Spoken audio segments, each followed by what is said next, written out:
அனைவருக்கும் வணக்கம். ஓம் சக்தியே ஆதிபராசக்தியே ஓம் சக்தியே மருவூர் அரசியே உங்கள் அச்சரப்பாக்க லட்சுமி அம்மா வந்திருக்கிறேன். ஏன்னா இன்னைக்கு அம்மா சாணத்தை விளக்கு போட்டால் சாணத்தால் வர்ற விளக்கு போட்டால் எப்படி இருக்குன்னு சொன்னீங்க. அதோடைய நன்மைகளை இப்போ நான் சொல்கிறது வந்திருக்கேன். ஒரு கோமாதாவை பூஜை பண்ணுறதுனால என்ன நன்மைகள். இங்கே அம்பிகை அம்பிகை உட்கார்ந்துருக்கிறாங்க. தேவர் மூவரும் உடலெங்கும் இருக்கிறாங்க. இந்த தேவர் இந்த இடத்துலலாம் இருப்பார். புரியுதுங்களா? தேவர் இந்த இடத்துலாம் இருக்கிறாரு. அந்த பிரம்மதேவரை நீங்க மனசார எந்த ஒரு காரியம் என் தலையெழுத்தே மாத்தி எழுதுப்பா, எனக்கு ரொம்ப பிரச்சனையா இருக்குது, எதை தொட்டாலும் தடங்களா இருக்குது பாத்தீங்களா? அந்த பிரம்மதேவரை சொல்லதுமே அந்த அம்மா கோமாதா பூமாதேவிக்கு ஜலம் விடுறாங்க. அனைத்துமே நன்மைதான். இந்த பிரம்மதேவர் இருக்கிறாரு, விஷ்ணு இருக்கிறாரு. அனைத்து தேவர்களும் மூவர்களும் அனைத்து தெய்வங்களும் இந்த இடத்துல இந்த உடல்ல தான் இருக்கிறாங்க.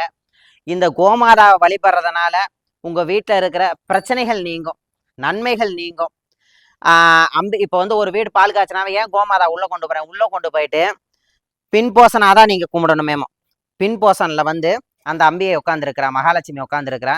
அந்த மகாலட்சுமி உட்காந்துருக்கையில நீங்க அழகா குங்குமத்தை எடுத்து, நான் எம்மா தாயே எனக்கு தாலி பாக்கியம் நீண்ட நாள் எங்களுக்கு வேண்டும், எந்த ஒரு பிரச்சனைகளும் இல்லாத இருக்கணும் அப்படின்னு சொல்லிட்டு அந்த பின்போசன்ல அம்மா தாயே ஓம் சக்தியே அம்மா அந்த மருவத்தூரால வேண்டிட்டு எண்ணற்ற மகாலட்சுமி இருக்கிறாங்க. அந்த தெய்வத்தெல்லாம் அந்த அம்பிகையெல்லாம் வேண்டி பின்போசன்ல மகாலட்சுமி வாசகம் செய்கிறான்.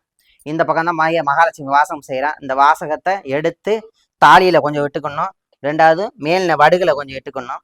திருமணம் ஆகாதவங்க இந்த கோமாதா பூஜையை போட்டு பின்போசன்ல இருக்கிற குங்குமத்தை எடுத்து 21 நாள் வச்சுட்டு வந்துட்டாலே தானாவே திருமண தடைகள் நீங்கும். ஆணா இருந்தாலும் பெண்ணாக இருந்தாலும் திருமண தடைகள் நீங்கும்.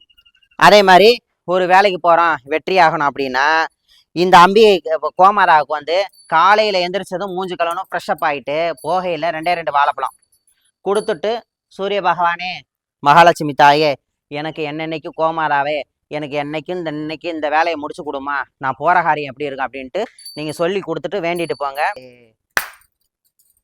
அதே மாதிரி இந்த கோமாதாவை என்ன சொல்றாங்கன்னா, கோமாதா என்ன நான் சொல்றேன்னா, என்னுடைய குருநாதர் முன்னூர்ல இருக்கிறாரு. முன்னூரா நைமின் சாமியார் என்னுடைய குருநாதர். எனக்கு தந்தைக்கு தந்தை, குருநாதருக்கு குருநாதர். எனக்கு ஒவ்வொரு இப்பெல்லாம் ஒவ்வொரு விஷயத்த சொல்லிட்டு இருக்கிறாரு. இந்த அம்மா பாருங்க, சுத்தி என்னதான் வந்துட்டு இருக்கிறாங்க. பாசம் வச்சுட்டாலே போதும், அந்த அம்பிகை நம்ம கூட இருந்துருவாங்க.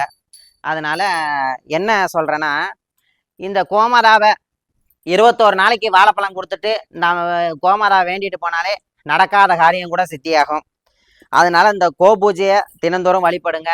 கோயிலில் போய் கர்ப்பகிரகத்தில் கும்பிட்றீங்களோ இல்லையோ, இந்த தெய்வத்தை கும்பிட்டாலும் அந்த கர்ப்பகிரகத்தில் போனது. இந்த அடிவயிறு இருக்கு பார்த்தீங்களா, இந்த அடிவயிறு பூமாதேவி மாதிரி. இந்த பூமாதேவி தான் அந்த அடிவயிறு. நீங்க யாரை வேணாலும் கேட்டுக்கோங்க, நூல்களில் கூட படிங்க. இந்த அடிவயிறு தான் கோமாதாவுக்கு. இந்த பூமியை தொட்டு கும்பிட்றதும் சரி, இந்த அம்மாவோடைய அடிவயிறு தொட்டு கும்பிட்றதும் சரி, இந்த அம்மாவுடைய அடிவயிறு தொட்டு கும்பிட்றதும் சரி. ஒவ்வொரு கால்களுக்கும் ஒவ்வொரு தேவர்கள் நின்றுட்டு இருக்கிறாங்க.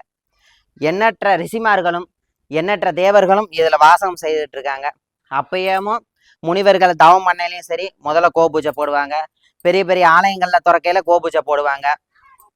பெரிய பெரிய கோயிலுங்கள்லாம் மகான்கள்லாம் எப்பயுமே கோவோடைய சாலைகள் எப்பயுமே மடத்துல இருக்கும். மடாதிபதியும் சரி, பீடாதிபதிகளும் சரி, எப்படியாவது பீடாதிபதிகளுக்காக 2 மாடு வச்சிருப்பாங்க. மடாதிபதிகள் மடத்துல இருக்கிற மாதிரி கோயில்ல கோசாலை வச்சிருப்பாங்க. ஆகையினால இந்த பூஜையினால இதுதான் பலாபலன், பிரதிபலன். நல்லா வேண்டிக்கோங்க. நன்றி, வணக்கம்.